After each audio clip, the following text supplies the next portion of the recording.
जिसका नाम है बल तथा गति के नियम, force and laws of motions. Okay, इसके पहले हमने मोशन पढ़ा था, ठीक है, उसके जो इक्वेशन थे उसको देखा था। वो तीनों इक्वेशन काफ़ी इम्पॉर्टेंट थे, ठीक है, और हमने उसमें ग्राफ बनाए थे, जैसे कि वेग समय ग्राफ था, स्थिति समय ग्राफ था। तो ये सारी चीज़ें तो हमने देख ली कि गति कैसी हो रही है। लेकिन अब जो हम देखेंगे कि ये गति किसके कारण हो रही है, ठीक है। ये गति का कारण क्या है कि उसकी वजह से उसकी चाल बदल जा रही है, उसमें परिवर्तन हो रहे हैं, ठीक है। तो इसके बारे में हम यहाँ पर देखेंगे, क्योंकि हम देखते हैं कि कोई चीज़ हल्की सी ठोकर से भी थोड़ी दूर तक जाके रुक जाती है, और किसी चीज़ को बहुत ज़्यादा फोर्स लगाया जाता है तो भी क्या होता है, वो नहीं चलती है, ठीक है। तो इन सब चीज़ों के लिए हम यहाँ पर इसको देखेंगे किस प्रकार की गति है। जैसे कि यहाँ पे दिखा है कि एक स्प्रिंग है, अगर उसको हम खींच देते हैं तो उसकी आकृति बदल जा रही है, यानी आकार, आकृति, यहाँ पे उसकी गति और उसकी दिशा, परिमाण, हम सबको जो है एक बल लगाकर उसको हम बदल सकते हैं, ठीक है। यहाँ पर हम देख रहे हैं एक जो गोलाकार गेंद है, उसको अगर हम फोर्स लगा रहे हैं तो फोर्स लगाने पर वो जो है अंडाकार हो जा रही है, ठीक है। तो इस प्रकार के कुछ चेंजेस जो होते हैं वो किसके कारण होते हैं, क्यों होते हैं, ठीक। तो उसके लिए यहाँ पर हम देखेंगे संतुलित और असंतुलित बल, ठीक है। तो यहाँ पे जैसे कि दिखाया हुआ है, एक भारी बॉक्स है, इसको जब एक बल लगाया जा रहा है तो ये नहीं खिसक रही है, ठीक है।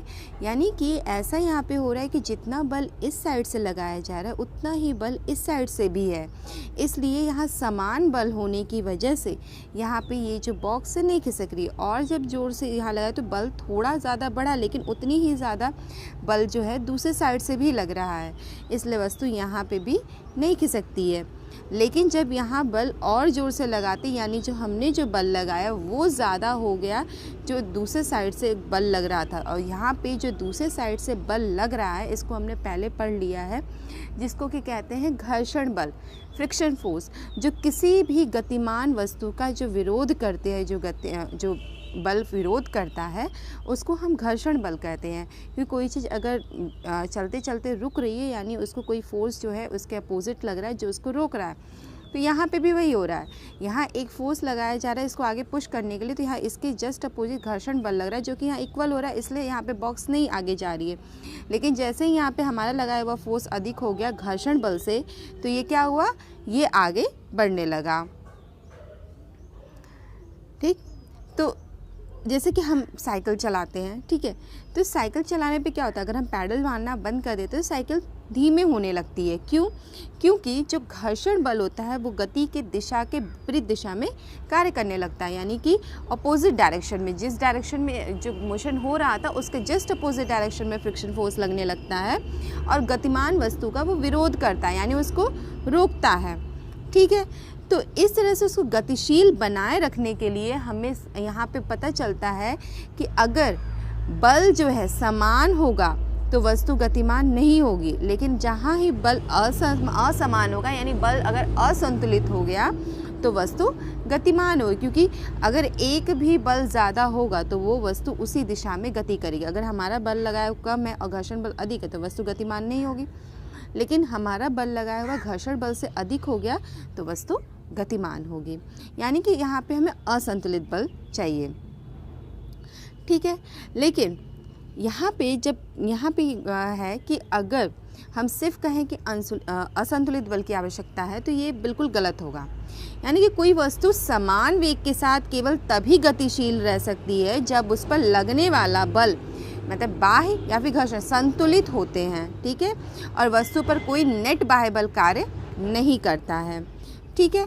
यानी कि अगर उस पर कोई असंतुलित बल किसी वस्तु पर लग रही है तो उसके वेग में जो परिवर्तन होती है या उसकी दिशा में कोई जो परिवर्तन होता है वो उसके असंतुलित बल के कारण होता है, लेकिन उस पर कोई नेट बाह्य बल कार्य नहीं कर रहा होता है, ठीक है। अब हम देखेंगे गति का प्रथम नियम, ठीक है। गति का प्रथम नियम जो है, यहाँ पे वस्तुओं की जो इस तरह से गति है उसको गैलीलियो ने देखकर एक निष्कर्ष निकाला आनत तल पर, ठीक है। यहाँ पे आनत तल इस तरह से जो इस साइड से आके थोड़ी दूर ऊपर जाते हैं, ठीक है। तो उन्होंने कहा कि निष्कर्ष निकाला कि जब तक कोई बाह्य बल कार्य नहीं करता है वस्तु एक निश्चित गति से चलती है, यानी कि अगर वो विरामावस्था में है तो विरामावस्था में रहेगी, लेकिन अगर वो गतिमान है तो गतिमान रहेगी, ठीक है, जब तक उस पर कोई बाह्य बल न लगाया जाए।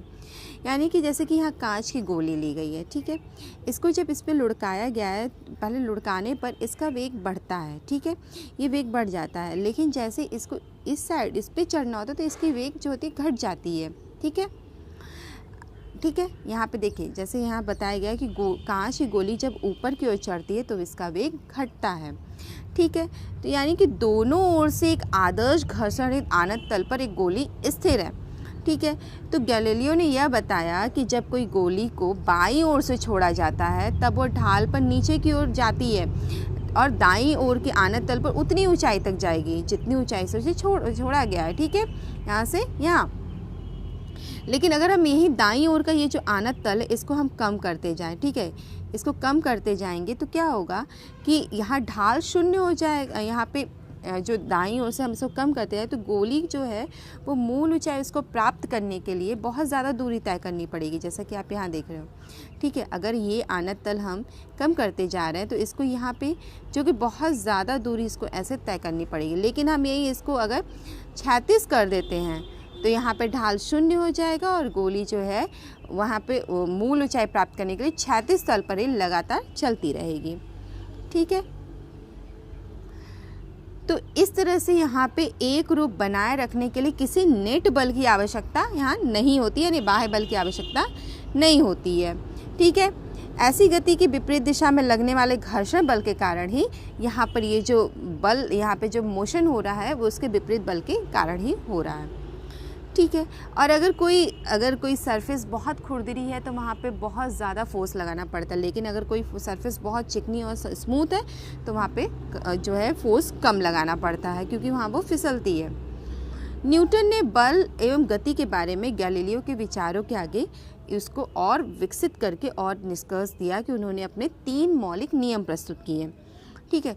तो न्यूटन का जो गति का पहला नियम कुछ इस तरह से था कि प्रत्येक वस्तु अपनी स्थिर अवस्था या सरल रेखा में एक समान गति की अवस्था में बनी रहती है जब तक कि उस पर कोई बाह्य बल कार्यरत नहीं होता है, ठीक है। यानी कि तब तक वो गतिमान रहेगी या विरामावस्था में रहेगी जब तक उस पर कोई बाह्य बल न लगाया जाए, ठीक है। तो यहाँ पे जो होता है ये जड़त्व के नियम की व्याख्या करता है। जड़त्व की नियम की व्याख्या कुछ इस तरह से कि जब हम किसी मोटर गाड़ी में बैठे होते हैं, ठीक है, तो वहाँ पे हम जड़त्व के नियम को फील करते हैं। कैसे? सीट के सापेक्ष हम तब तक विरामावस्था में रहते हैं जब तक कि मोटर गाड़ी को रोकने के लिए ब्रेक नहीं लगाया जाता, और जैसे ही ब्रेक लगाया जाता है, जो हमारी जो गाड़ी के साथ हम सीट है विरामावस्था में आ जाती है, लेकिन जो हमारा शरीर है वो जड़त्व के कारण वो गतिज अवस्था में बने रहने की प्रवृत्ति रखता है। इससे जब अचानक से ब्रेक लगता है तो क्या होता है कि हम आगे की ओर झुक जाते हैं, ठीक है। ऐसा यहाँ पे इसलिए है कि मोटर बस के अचानक गति या फिर वहाँ पे अचानक रुकने से हमारा जो शरीर है वो गतिमान रह रहा है, तो वो उसको अचानक से उसको स्थिति में आने के लिए वो एक बल लगाता है तो वो आगे की ओर झुक जाता है। दूसरा, जब अचानक से गाड़ियाँ स्टार्ट हो जाती हैं तो हम पीछे की ओर चले जाते हैं। क्यों?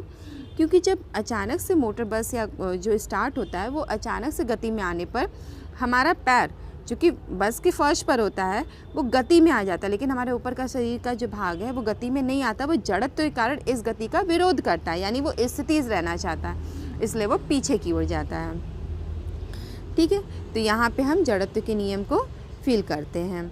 जैसे यहाँ पे एक दिया गया कैरम, ठीक है। कैरम के जो वहाँ पे उसकी जो गोटियाँ होती हैं उसको यहाँ पे एक ढेर बना दिया गया है, ठीक है। उसके बाद स्ट्राइकर से जब इस पर स्ट्राइक करते हैं तो क्या होता है कि नीचे वाली जो गोली होती है, जो गोटी होगी वो बाहर निकल जाएगी और बाकी सारी वैसे ही बैठ जाती है। ये जड़त्व के नियम के कारण होता है, ठीक है। आगे देखते हैं हम जड़त्व तथा द्रव्यमान। अभी तक हमने जितने भी उदाहरण देखे तो उसमें हमने जड़त्व और द्रव्यमान के अकॉर्डिंग ही पूरे प्रैक्टिकल को देखे, ठीक है। यानी कि अगर कोई वस्तु है अपनी गति की अवस्था में अगर वो परिवर्तन का विरोध कर रही है तो वहाँ पे कुछ न कुछ उसके द्रव्यमान का असर ज़रूर होगा, ठीक है।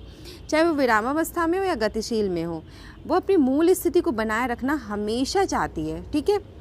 तो जैसे कि यहाँ पे हम देखते हैं हमने अभी जैसे कि एक यहाँ पे ऊपर एक प्रयोग था, एक ग्लास लिया गया था, उस पे एक ताश के पत्ते पर एक 5 का कॉइन रख दिया गया था। जब ताश के पत्ते को पुश किया गया तो कॉइन नीचे आ गया। तो ये तो जड़त्व का नियम हो गया कि कॉइन जड़त्व का नियम फॉलो कर रहा था। लेकिन अगर यहीं पर 5 के सिक्के की जगह हम कोई और भारी कोई चीज़ रखते तो हमें इस ताश के पत्ते को हटाने के लिए उतना ही अधिक बल लगाना पड़ता। ठीक है, हमें उसको उतने ही तेज़ी से जो होता है कि बल लगा के हटाना पड़ता है। जैसे कि एक फुटबॉल में हम किक लगाते हैं, ठीक है, तो वह दूर चली जाती है। अगर हम उतने ही बल से किसी पत्थर को मारे तो हमें चोट लग सकती है, क्योंकि पत्थर का द्रव्यमान ज़्यादा होता है। ठीक है, एक ठेला गाड़ी को चलाने में जितने बल की आवश्यकता होती है, अगर हम उतने बल से रेलगाड़ी को चलाना चाहें तो उसकी गति में बिल्कुल भी परिवर्तन नहीं होगा। ठीक है, तो यहाँ पे ये कह सकते हैं कि रेलगाड़ी का जड़त्व जो है ठेला गाड़ी से अधिक है, यानी कि जिसका भार ज़्यादा होगा उसका जड़त्व भी ज़्यादा होगा। तो किसी भी वस्तु का जड़त्व उसका वह प्राकृतिक गुण है जो उसकी विराम या गति की अवस्था में परिवर्तन का विरोध करता है। ठीक है, इस प्रकार किसी वस्तु का द्रव्यमान उसके जड़त्व की माप है, यानी कि जितना जड़त्व होगा उतना ही द्रव्यमान, यानी जितनी भारी वस्तु होगी उतना ही ज़्यादा उसका जड़त्व होगा। ठीक है, नेक्स्ट है गति का द्वितीय नियम। तो फर्स्ट नियम हमने देख लिया, ठीक है, कि वस्तु जब तब तक अपनी अवस्था में बनी रहेगी, यानी गतिमान अवस्था या विराम अवस्था में, कि जब तक उस पर कोई बाह्य बल न लगाया जाए। नेक्स्ट है गति का द्वितीय नियम। ठीक है, सेकंड लॉज ऑफ मोशंस। यहाँ पर है जो गति का हमारा पहला नियम था, वहाँ पे हमने देखा कि कोई भी असंतुलित बल किसी वस्तु पर कार्य करता है तो उसके वेग में परिवर्तन हो रहा था, यानी वो त्वरण प्राप्त कर रहा था और वह चलने लग रहा था। अब हम देखेंगे कि किसी वस्तु का त्वरण उस पर लगाए गए बल पर कैसे निर्भर करता है और हम बल को कैसे मापेंगे। ठीक है, तो यहाँ पर एक टेबल टेनिस का एग्जाम्पल लिया गया है कि टेबल टेनिस खेलने के दौरान यदि गेंद किसी खिलाड़ी के शरीर से टकराती है तो घायल नहीं होता है, लेकिन किसी क्रिकेट की गेंद अगर टकराती है तो उसके घायल होने की संभावना बढ़ जाती है। ऐसे कोई ट्रक जो है खड़ा है तो उससे हमें कोई चोट नहीं लगती, लेकिन अगर वही ट्रक 5 मीटर पर सेकंड की से गति से चल रहा है तब भी उसे टकराने पर जो होता है एक्सीडेंट हो जाते हैं, मृत्यु होने की भी संभावना होती है। ठीक है, तो यहाँ पे है, इससे हमें पता चल रहा है कि वस्तु के द्वारा उत्पन्न जो प्रभाव है वो वस्तु के द्रव्यमान, ठीक है, द्रव्यमान और वेग पर निर्भर कर रहा है। ठीक है, ये जो प्रभाव हमें मिल रहा है उसके द्रव्यमान और वेग पे है। ठीक है, यानी कि अगर किसी वस्तु को हम त्वरित कर दें, एक्सेलरेट कर दें, तो वो अधिक वेग प्राप्त करने के लिए अधिक बल की उसको आवश्यकता होगी। ठीक है, यानी कि द्रव्यमान और वेग है उनसे ही ये संबंधित एक महत्वपूर्ण राशि है जिसको नाम दिया गया मोमेंटम, यानी कि संवेग। यानी कि मोमेंटम जो है वो द्रव्यमान और वेग के गुणनफल को परिभाषित करता है, यानी P = mv। ठीक है, अब संवेग जो है वो परिमाण और दिशा दोनों को व्यक्त करता है, यानी कि यह एक सदिश राशि है। ठीक है, यहाँ पे जो वेग है वह v है और यहाँ पे जो मास है m है। इसका SI मात्रक है किलोग्राम मीटर पर सेकंड। ठीक है, हमने देखा कि अगर असंतुलित बल के प्रयोग से उस वस्तु के वेग में परिवर्तन हो रहा है तो इसका मतलब यह हम कह सकते हैं कि बल ही संवेग को भी परिवर्तित करता है। ठीक है, अगर हम एक जैसे कि यहाँ पर एक कार है जिसकी बैटरी ख़राब हो चुकी है। ठीक है, अगर उसे धक्का देकर चलाया जा रहा है 1 मीटर पर सेकंड की गति प्रदान करने के लिए, तो क्या होगा, एक व्यक्ति कर रहा तो भी नहीं चलेगा, 2 व्यक्ति कर तो भी नहीं चलेगा, लेकिन क्या होता है कि कुछ देर लगातार धक्का देने पर वो गति में आ जाती है। तो इससे हमें यह समझ में आता है कि जो कार का जो मोमेंटम है, जो संवेग है, उसमें जो परिवर्तन केवल बल के परिमाण से ही नहीं होता, बल्कि उस समय से है कि जितने समय तक उस पर बल लगाया जाता है। ठीक है, यानी ये नहीं है कि कितना बल लगा, समय पे भी डिपेंड करेगा। ठीक है, कितना हम समय उसको दे रहे हैं। तो इससे हमें पता चल जाता है कि संवेग जो है, संवेग में परिवर्तन उसके जो समय है उसके अकॉर्डिंग होता है।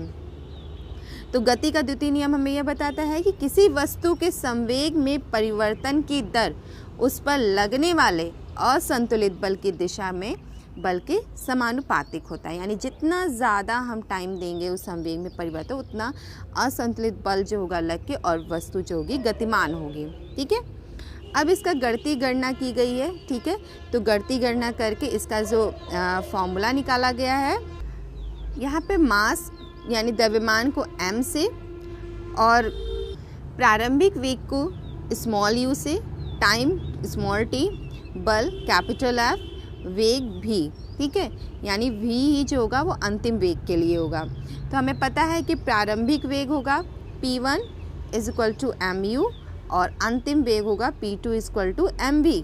ओके, तो इस तरह से हम देख सकते हैं कि यहाँ पे जो परिवर्तन होगा वो अंतिम संवेग माइनस प्रारंभिक वेग। ठीक है, यानी कि यहाँ पे P2 - P1। तो हम इसका फॉर्मूला पुटअप करेंगे और यहाँ प्रोपोर्शनल को साइन को हटाने के लिए यहाँ K रखा गया है। ठीक है, अब परिवर्तन की दर के लिए हम T से यहाँ डिवाइड करते हैं। तो जो फॉर्मूला आया है P = Km × V - U/T। ठीक है, और हमने पिछले चैप्टर में पढ़ा था V - U/T = A, यानी एक्सेलरेशन था। तो P = Kma। ठीक, K जो है एक कांस्टेंट लिया गया है। ठीक है, और यहाँ पे जो द्रव्यमान और त्वरण है उनके SI मात्रक होते हैं किलोग्राम और मीटर/सेकंड²।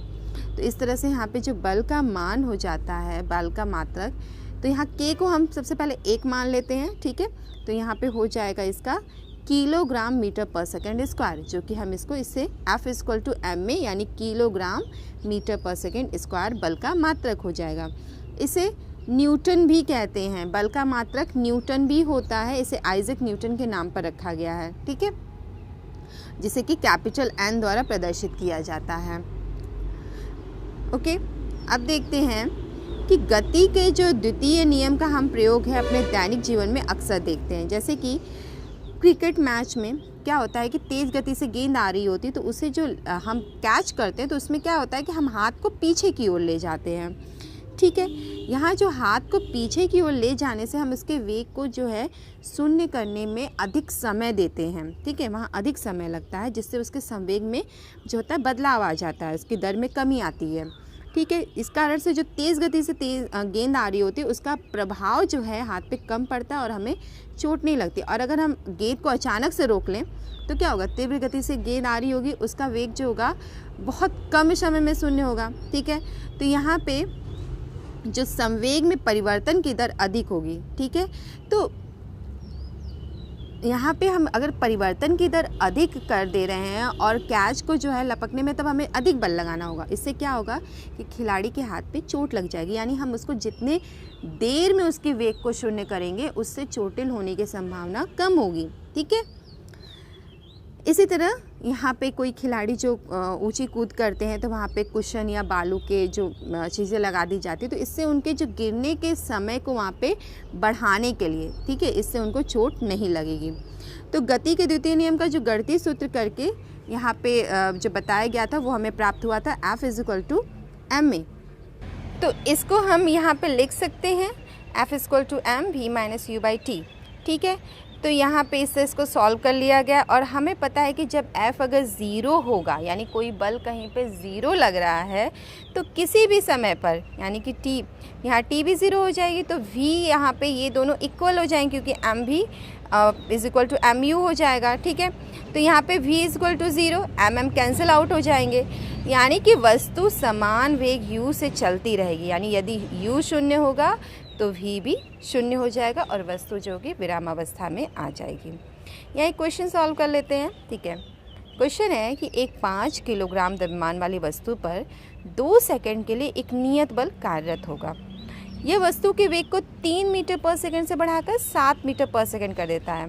तो लगाए गए बल की मात्रा ज्ञात करें। यदि इस बल को 5 सेकंड के लिए आरोपित किया जाए तो वस्तु का अंतिम वेग क्या होगा। तो पहले हमें जो ज्ञात है उसको लिख लेते हैं। हमें अपना प्रारंभिक वेग जो है वो पता है 3 मीटर/सेकंड। ठीक है, अंतिम वेग है 7 मीटर/सेकंड, टाइम 2 सेकंड और मास है 5 किलोग्राम। जो पहले चीज़ें दी गई हैं पहले उसको हमने पुटअप किया। ठीक है, तो यहाँ हम फॉर्मूला लेंगे F = m v - u/t। तो यहाँ पे इसको हम पुट करेंगे, तो पुट करने के बाद आंसर आ जाएगा 10 न्यूटन। अब हमें कह रहा है कि अगर हम 5 सेकंड तक बल और लगाते हैं, ठीक है, तो ये 5 सेकंड तक इस बल को लगाया जा रहा है, तो इसको अंतिम वेग क्या होगा, तो हमें यहाँ पे v निकालना है। तो हम इसी फॉर्मूले को सॉल्व करके यहाँ पे v is equal to u plus f t by m कर देंगे और पुटअप करेंगे, तो यहाँ आंसर आ जाएगा 13 मीटर पर सेकेंड। ठीक है, तो इस तरह और भी क्वेश्चंस हैं, इन्हें आप सॉल्व करिएगा। Practice is more important. Okay, ठीक है, नेक्स्ट देखते हैं गति का तृतीय नियम। गति के तृतीय नियम पे यहाँ पे हम देखते हैं कि पहले जो हमने दोनों गति के नियम देखे उसमें कोई प्रयुक्त बल वस्तु की गति की अवस्था में परिवर्तन लाता है और इनसे हमें बल को मापने की विधि प्राप्त होती है। लेकिन यहाँ जो तीसरा नियम है ये थोड़ा अलग है। जब एक वस्तु दूसरी वस्तु पर बल लगाती है तब दूसरी वस्तु द्वारा भी पहली वस्तु पर ताक्षणिक बल लगाया जाता है, यानी कि इक्वल एंड अपोजिट रिएक्शन या एक्शन कह सकते हैं। ओके, यानी जब कोई चीज़ एक चीज़ पर किसी चीज़ पे यहाँ बल लगा रही, ठीक है, बी जो है ए पर बल लगा रहा है तो ए भी उतना ही बल जो है बी पर लगाता है। ठीक है, यानी कि बल हमेशा युगल रूप में होते हैं, यानी जोड़े में। ठीक है, ये बल कभी एक वस्तु पर कार्य नहीं करते बल्कि दो अलग अलग वस्तुओं पर कार्य करते हैं। जैसे कि हम फुटबॉल के खेल में जब हम गेंद को तेज़ गति से किक मार रहे होते हैं तो हम अपने जो पीछे और खिलाड़ी होते हैं उनसे टकरा जाते हैं। ठीक है, और चोटिल भी हो सकते हैं। जैसे कि दूसरे शब्द में कह सकते हैं कि किसी एकल बल का अस्तित्व में होना यहाँ पे असंभव है क्योंकि ये हमेशा युगल रूप में होते हैं। अब यहाँ जैसे दो स्प्रिंग लगाए गए हैं, ठीक है, यहाँ पे ए जो है बी को खींच रहा है और बी यहाँ पे पहले से दीवार से लगा, तो ये बी भी जो है ए को अपनी ओर खींचता है। ठीक है, यानी गति के तृतीय नियम को हम इस प्रकार से कह सकते हैं कि किसी भी क्रिया के लिए ठीक उसके समान किंतु विपरीत दिशा में प्रतिक्रिया होती है। ठीक है, यानी बल उतना ही लगता है लेकिन विपरीत दिशा में।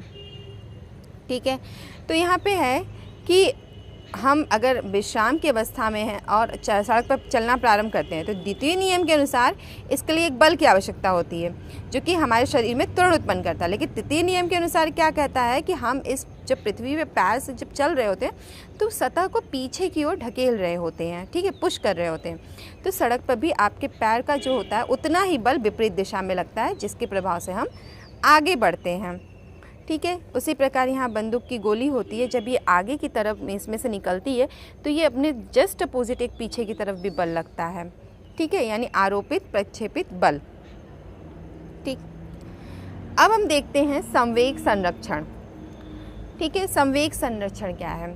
यहाँ पे जो है दो मास की जो है गेंद वस्तुएं ली गई हैं, एम ए और एम बी। ठीक है, ये सरल रेखा में गतिमान है। ठीक है, यू ए और यू बी से ये गति कर रही है, यानी प्रारंभिक वेग इनका यू ए और यू बी है, उन पर कोई भी असंतुलित बल कार्यरत नहीं है। यू ए जो है प्रारंभिक वेग यू ए का ज़्यादा है यू बी से, यहाँ पर दिखाया गया है। ठीक है, तो यू ए जो है यू बी की तरफ चला तो यू बी यहाँ यानी कि जो मास बी वाला है वो भी चलेगा। ठीक है, तो अब ये टी समय में टकरा रही हैं, तो अगर कहा जाए कि इस क्रम में गेंद जो ए है, ए गेंद जो है बी पर बल लगाती है तो इसको लिखेंगे हम ए बी, और अगर हम कहें कि बी जो है गेंद ए पर बल लगा रही है तो इसको हम क्या कहेंगे, एफ बी ए। ठीक है, तो इनका वेग जो होगा वी ए और वी बी। इस तरह से हम जो यहाँ समीकरण बना सकते हैं कि यहाँ पे अगर हम एफ़ के लिए निकालेंगे तो f a is equal to m a u, यहाँ पे v a minus u a upon t, और अगर बी के लिए निकाल रहे तो m b v b minus u b upon t. ठीक है, और हमें पता है गति के तृतीय नियम के अनुसार कि जो दो बल लगते हैं वो इक्वली लगते हैं लेकिन अपोजिट डायरेक्शन में। तो ए का यहाँ पे और बी का बराबर है, लेकिन बी के लिए हमने यहाँ माइनस लगाया क्योंकि अपोजिट डायरेक्शन की बात कर रहे हैं। इसको हम सॉल्व कर लेंगे तो यहाँ देखिए इक्वली आ जाते हैं, यानी प्रारंभिक वेग बराबर अंतिम वेग आ गया। ठीक है, तो यहाँ से हमें पता चलता है कि जब गेंदों पर कोई बाहरी बल कार्य नहीं कर रहा होता है तो दोनों गेंदों का कुल संवेग बदलता नहीं है, यानी कि कुल संवेग संरक्षित रहता है, यानी लॉ ऑफ मोमेंटम कंजर्वेशन का नियम है यहाँ पर। ठीक है, यानी कि कोई दो वस्तु है उसका संवेग का जो योग है वो टकराने के पहले और टकराने के बाद बराबर रहता है जब तक कि उन पर कोई बाह्य बल नहीं लगता है। इसे कहते हैं संवेग संरक्षण का नियम। ठीक है, तो यहाँ पे कुछ क्वेश्चंस किए हुए हैं, यहाँ पे देख लेते हैं। एक 2 किलोग्राम के एक पिस्टल से 20 ग्राम द्रव्यमान की एक गोली जो है 150 मीटर पर सेकंड के 36 वेग से छोड़ी जाती है, तो पिस्टल के पीछे हटने का जो है परिकलन करें। यहाँ पे प्रक्षेपण के पहले का है, तो यहाँ हम देख रहे हैं गोली का द्रव्यमान दे दिया है। ठीक है, गोली का द्रव्यमान है 20 ग्राम यानी कि 0.02 किलोग्राम। पिस्टल का द्रव्यमान है हमारा 2 किलोग्राम। ठीक है, गोली का जो प्रारंभिक वेग हमने u माना और पिस्टल का प्रारंभिक वेग u2 यानी कि वो शून्य रहेगा, क्योंकि अभी पहले गोली चलेगी, पिस्टल नहीं, तो पिस्टल जो होगा प्रारंभिक वेग उसका हमेशा शून्य होगा। ठीक है, तो यानी u1 minus u2 is equal to 0। Okay, u1 minus u2 is equal to 0। तो गोली का जो अंतिम वेग हम निकाल लेते हैं, यानी v1 जो कि हमें पहले से पता है 150 मीटर पर सेकेंड। अब गोली की दिशा हमें पता है, हमने अभी देखा कि बाएं से दाएं की ओर है, तो यहाँ से यानी कि पॉजिटिव में होगा। ठीक है, तो हम इसका जो वेग है यहाँ v मान लेते हैं। अब गोली के जो है गोली छूटने के पहले, ठीक है, गोली अभी निकली नहीं है, छूटने के पहले गोली और पिस्टल का कुल संवेग देख लेते हैं। तो हमें पता है कुल संवेग के लिए हमें यहाँ क्या करना होगा, mv। तो mv के लिए हम टोटल मास प्लस कर देते हैं, तो 2 और यहाँ पे 0.02 किलोग्राम। तो यहाँ पे हमने मास को ऐड कर दिया और v हमें पता है यहाँ पे जो होगा प्रारंभिक हम बात करें तो यहाँ u होगा, तो ये 0 है। ठीक है, वेग। अब गोली छूटने के बाद यानी अंतिम वेग पे आते हैं, तो हम यहाँ पे क्या करेंगे, अलग अलग। ठीक है, यहाँ पे हम अलग अलग, सबसे पहले यहाँ पे हमने गोली का जो है mv वो निकाल दिया और उसके बाद जो है पिस्टल का। ठीक है, तो हमें v पता नहीं है। ठीक, तो यहाँ पे आंसर ये आ गया। अब हमें पता है संवेग संरक्षण जो है उसके नियम के अनुसार कि जो संवेग होते हैं वो बराबर होते हैं लेकिन ऑपोजिट होते हैं, तो पहले हम बराबर रख लेते हैं। तो यहाँ पर है हमारा, यहाँ पर अंतिम वेग बराबर प्रारंभिक वेग, हमारा प्रारंभिक वेग 0 आया था, तो 3 + 2v। अब इसको सॉल्व करेंगे तो ये आ जाएगा -1.5 मीटर पर सेकेंड।